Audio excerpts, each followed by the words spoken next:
Vamos a empezar con la ponencia del área de gestión sanitaria de Málaga-Sarquía, a cargo del doctor Eloy Rodríguez Arrebola, socio colaborador de BAO y colaborador científico, que bueno, desde hace años nos soporta. Eloy, cuando quieras.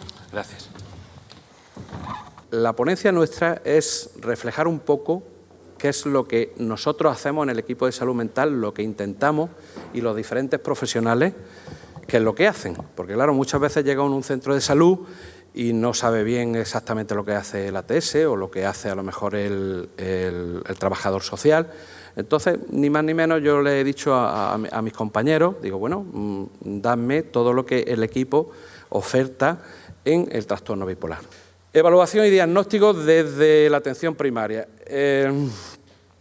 Desde los equipos de salud mental, ¿vale?, estamos yendo al menos unas 2 veces o 3 veces a los centros de salud correspondientes. Nosotros vamos, somos 4 psiquiatras los que nos tenemos repartido todo el área y vamos al menos 1 o 2 veces al mes a explicarle, a hacer una acción conjunta con los médicos de familia sobre las diferentes patologías psiquiátricas, cómo se tienen que abordar. Ese es el objetivo. El objetivo es, muchos pacientes que vienen aquí por primera vez o muchos familiares y que en un momento determinado no lo tienen claro o están con depresiones recurrentes, no acaban en un momento determinado de estar bien, que por favor se lo digan a su médico de cabecera, que seguro que no lo derivará fundamentalmente con el fin de que ese paciente sea evaluado y tratado. Y eso es fundamentalmente el mensaje que les damos a la atención primaria de salud. Un seguimiento importante a nivel farmacológico. Muchos de nuestros fármacos requieren controles, nosotros lo hacemos, pero ellos también lo tienen que saber.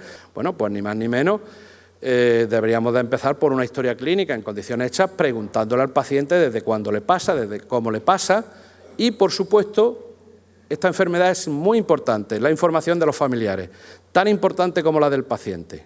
¿Por qué? Porque muchas veces el paciente viene descompensado, con lo cual no nos puede, digamos, indicar mucha información sobre su trastorno, sobre su vida, cosa que los familiares nos lo indican perfectamente. Los trabajadores sociales también son muy importantes en los equipos de salud mental. ¿Por qué? Porque detectan a lo mejor los factores sociales que nosotros, los psiquiatras o los psicólogos, en un momento determinado, por falta de tiempo y tal, no nos damos cuenta que en un momento determinado los factores sociales son los que están haciendo, desgraciadamente, son más perjudiciales en mantener la enfermedad del paciente. Por tanto, siempre yo en el equipo, la verdad que trabajamos muy bien con la trabajadora social, siempre le decimos, en un momento determinado se le da cita al paciente una vez, bueno, que está diagnosticado, se le da cita, por supuesto, con el trabajador social y con enfermería. ¿Por qué? Porque el seguimiento es muy importante. Al trastorno bipolar lo que lo define son los cuadros de manía o de hipomanía.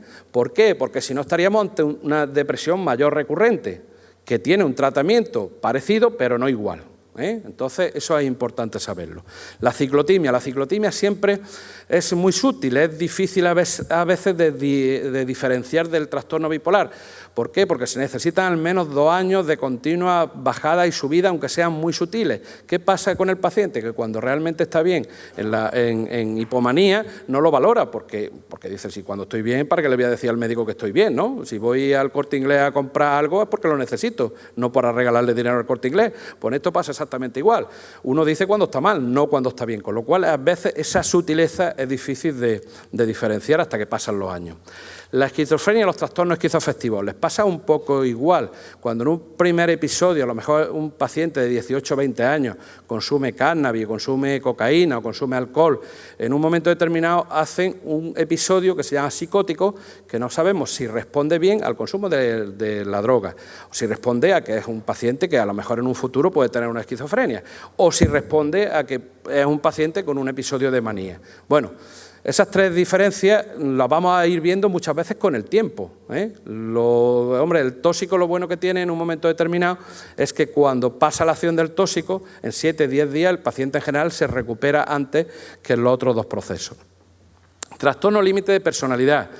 Es un trastorno que a veces también tiene sus dificultades en diagnosticarlo, hay que verlo durante el tiempo. Y después muchas veces el problema que tenemos es que también tenemos comorbilidad con el trastorno bipolar, con lo cual aún es más difícil en un momento determinado ver las 2 cosas por separadas o juntas.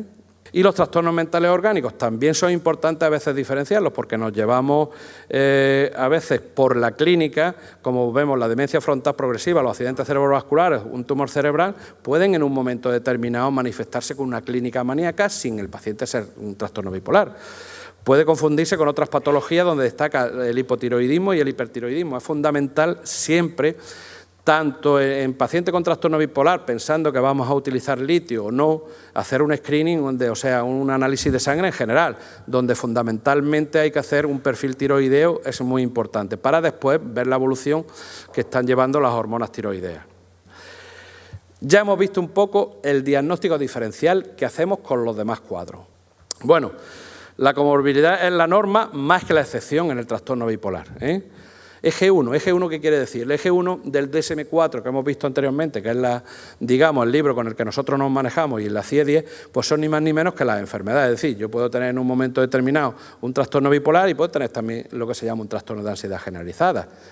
Pues ¿qué pasa? Que son dos trastornos que tengo que tener la sutileza de tratarlos los dos a la vez. Es decir, en este caso no sería, los tengo que tratar independientes con una fractura de clavícula y otra de fémur. Hay que intentar agruparlo. ¿De acuerdo?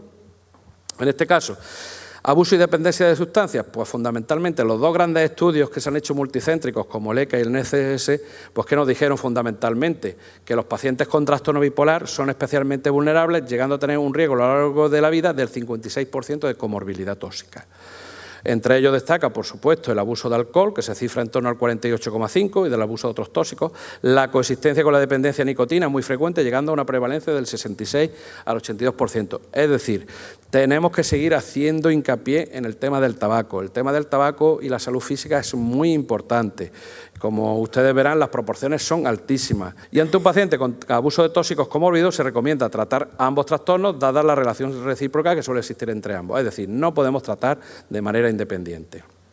Los trastornos de ansiedad son muy frecuentes. Como vemos, en general, más del 55% de pacientes bipolares desarrollan un trastorno de ansiedad y más del 31% le desarrollan los dos trastornos. Por eso es muy importante en un momento determinado, como bien decimos, no solamente hay que hacer los cursos de psicoeducación, fundamentalmente los cursos también de otro tipo de terapias que se dan en la asociación y en los equipos de salud mental. Pasamos a otro tema, que serían los métodos de evaluación del trastorno bipolar. ¿Qué es lo que más o menos hay para evaluar un trastorno bipolar? Bueno, lo más importante y lo que no quita nada es la entrevista clínica. El trastorno bipolar se diagnostica clínicamente, no se diagnostica por imágenes, no se diagnostica por portada de cráneo, ni por resonancia, ni por electromiograma. Es fundamentalmente la clínica y la entrevista clínica y cómo va evolucionando lo que detecta el psiquiatra, el psicólogo y otros profesionales de la salud mental, cómo va evolucionando el paciente. ¿Qué es lo que hace mayormente el seguimiento y abordaje por enfermería?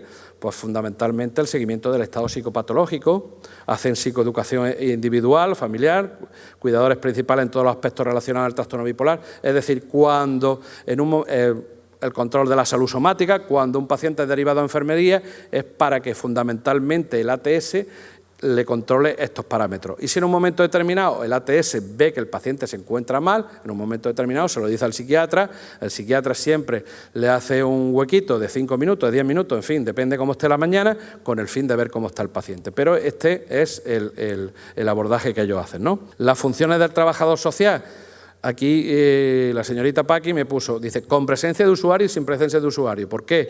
Porque es muy importante saber que ella, aparte de la labor delante del usuario, hacen una labor interna y de cohesión entre nosotros y otros estamentos fundamentalmente y muy importante.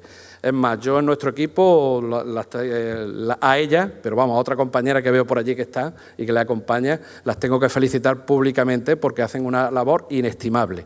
Bueno, pues las labores fundamentalmente serían, como ven ustedes ahí, estudio de los factores sociales, movilizar y potenciar los recursos internos, información al paciente y familia, canalizar al paciente y la familia, mediación en los conflictos del paciente. Es decir, el trabajador social es una piedra muy importante en un equipo de salud mental, imprescindible, diría yo. En cuanto a la psicología, ¿qué es lo que los compañeros nos ofertan? Pues en el equipo de salud mental de la Sarquía se oferta un programa de terapia familiar, unos programas de psicoterapia grupal, como ven ustedes ahí, hay un aula de madre y padre, una psicoterapia desde la perspectiva de género, un programa de psicoterapia, por supuesto, individual, con el fin, en un momento determinado, de cuadrar todo el círculo del abordaje del trastorno bipolar. Y por último, en el área nuestra tenemos un hospital de día que funciona maravillosamente bien, la verdad. Pacientes que no tenemos claro el diagnóstico porque nosotros no lo vemos a diario, pues se les envía al hospital de día con el fin de que ellos incluso afinen el diagnóstico, actuar sobre secuelas del proceso patológico, previniendo el deterioro. Es decir, en el hospital de día se trata fundamentalmente de grupos de pequeños pacientes con el fin de que los profesionales puedan intensivamente actuar sobre ellos. Es decir, tienen más tiempo, tienen más monitores y tienen otra disponibilidad. ¿Qué es lo que en un momento determinado nosotros también estamos haciendo en el equipo de salud mental? Pues estamos haciendo psicoeducación. Yo llegué en el equipo de salud mental del área de gestión sanitaria de Málaga Sarquía hace 3 años y lo que estábamos haciendo en la asociación, dijo, esto hay que hacerlo, por supuesto, en el sector público. ¿Por qué? Porque vi cómo en un momento determinado la psicoeducación es una pata muy importante del tratamiento en el trastorno bipolar. Ya resumiendo, el manejo clínico del paciente con trastorno bipolar, por supuesto, decimos que hay que hacerlo de manera transversal y una evolución longitudinal. Es fundamental tratar ambos aspectos. Se debe evaluar el número y tipo de episodios afectivos previos, además de la presencia o no de síntomas subsindrómicos entre los episodios. Los síntomas subsindrómicos ya lo hemos trabajado mucho en la asociación. Es lo que hacen que en un momento determinado esté inestable la persona y eso hay que tratarlo de manera farmacológica y de manera conductual. Es importantísimo, esta enfermedad no es solo del paciente, no es la fractura de clavícula del paciente, desgraciada o afortunadamente, no lo sabemos muchas veces, afecta a toda la familia y toda la familia se debe de involucrar en el tratamiento, ¿de acuerdo? Las conclusiones finales, como hemos visto, habría que hacer un diseño del plan de tratamiento, que inicialmente deben establecerse unos objetivos principales y secundarios. En segundo lugar, se elegirán las estrategias del tratamiento, incluyendo, por supuesto, la terapia farmacológica y psicosocial, y finalmente debe considerarse el ámbito de intervención, especialmente debe ser hospitalario, total, parcial o ambulatorio, como hemos dicho. La elección del ámbito de intervención y ya, por último, diríamos, si volvemos a repetir, la monitorización de la salud física del paciente con trastorno bipolar, diseñar un plan de crisis por si en un momento determinado el paciente se descompensa, la familia saber qué tiene que hacer. Otro año hemos traído a jueces, fiscales, hemos traído forenses con el fin en un momento determinado, si el paciente se descompensa, qué tengo que hacer o qué debo de hacer. Eso es fundamental, el diseñar un plan de crisis. Y por último, orientar el plan de tratamiento con un enfoque de recuperación, colocando a la persona con trastorno bipolar como protagonista de su proceso terapéutico y de su crecimiento personal. Es decir, el fin último es la recuperación. Ya lo último, ahí está un poco la foto de todos los compañeros que pertenecemos tanto al hospital de día, lo he separado, pero con el fin bueno, teníamos la foto así y del equipo de salud mental. Y las personas de aquella zona ya saben dónde tienen su casa. Muchas gracias.